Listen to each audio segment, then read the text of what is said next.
Hello everyone.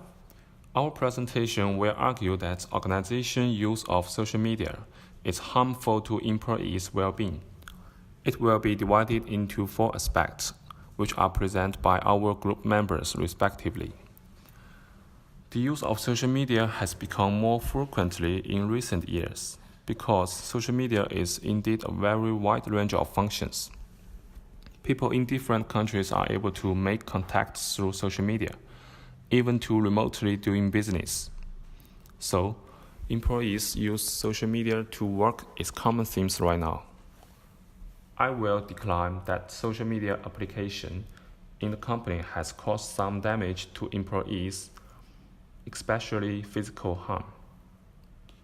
The amount of time people spend on social media is constantly increasing. At present, 3 billion people use online social media, which account for about 40% of the global population. According to some research reports, we spend an average of 2 hours a day on this platform to share likes and Twitter's update post. Employees who work in long hours has been found to be more tend to poor lifestyle habits, such as heavy smoking, inadequate diet, lack of exercise, behaviors that can lead to health problems. Humans used to spend their evening in darkness, but now we are surrounded by artificial lighting all day and night. Research has found that this can inhibit the body population of the hormonal melatonin, which facilitates sleep and blue light, which is eliminated by smartphone and laptop screen.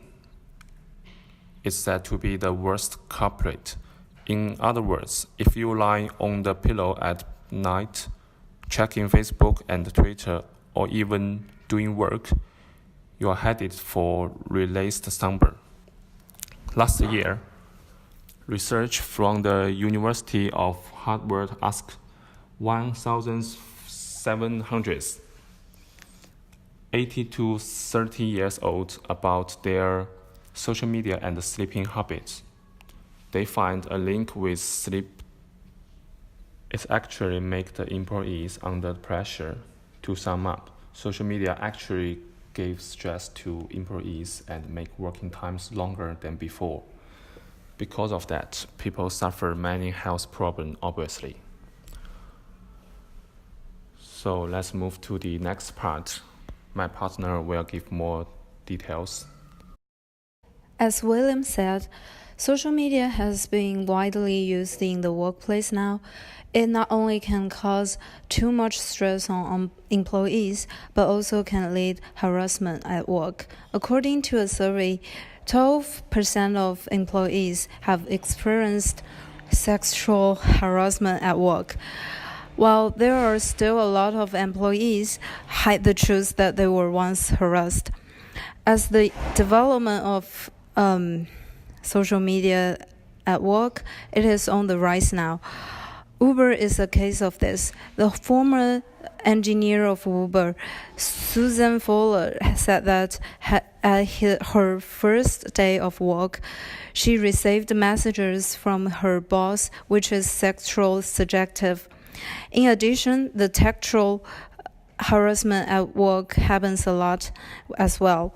Textual harassment is people sending offensive messages or making up scandals of others online. In recent years, more and more employees suffer from textual harassment from their colleagues.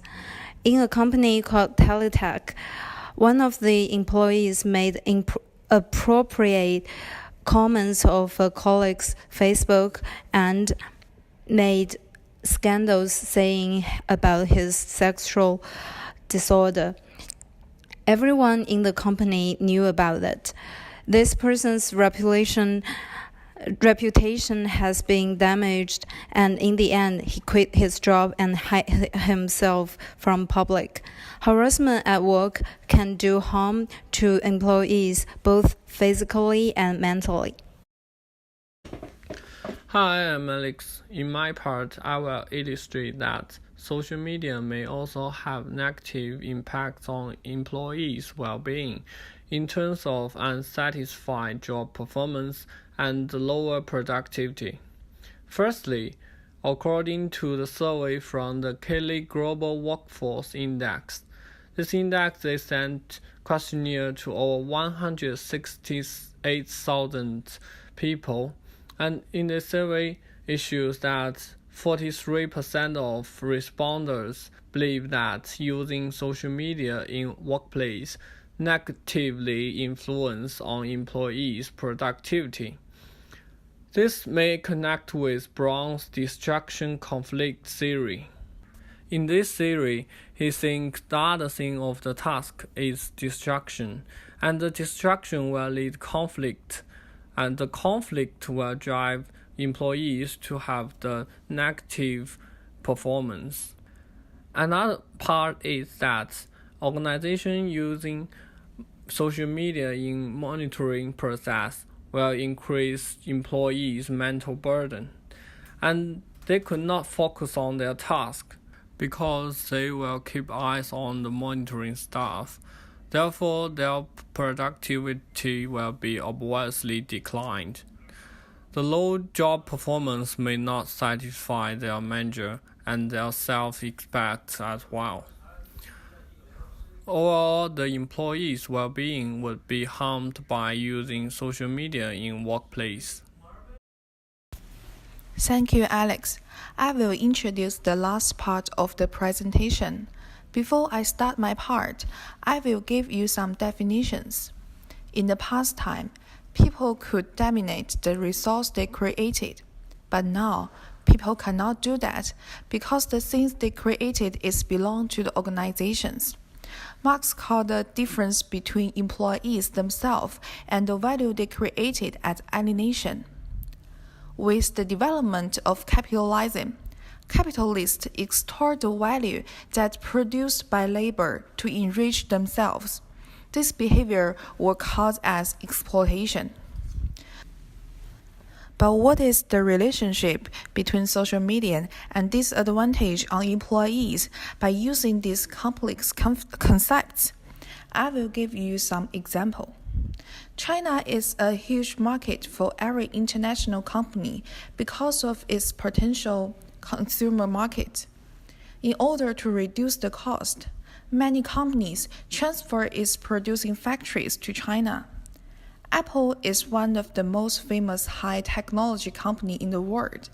The cheap labor power in its Chinese factories have to make some components day by day. Employees could earn $96 for 8 hours job. However, the value they actually created is more than $600. The development of social media improved the information broadcast faster and faster. When the employee recognizes this condition, they will be impressive. In conclusion, our group is talking about whether the use of social media is harmful to employee well-being or not. The answer is yes. It is obvious that social media make our work and life more convenient. However, we have to admit that it is also bring some damage to the employees.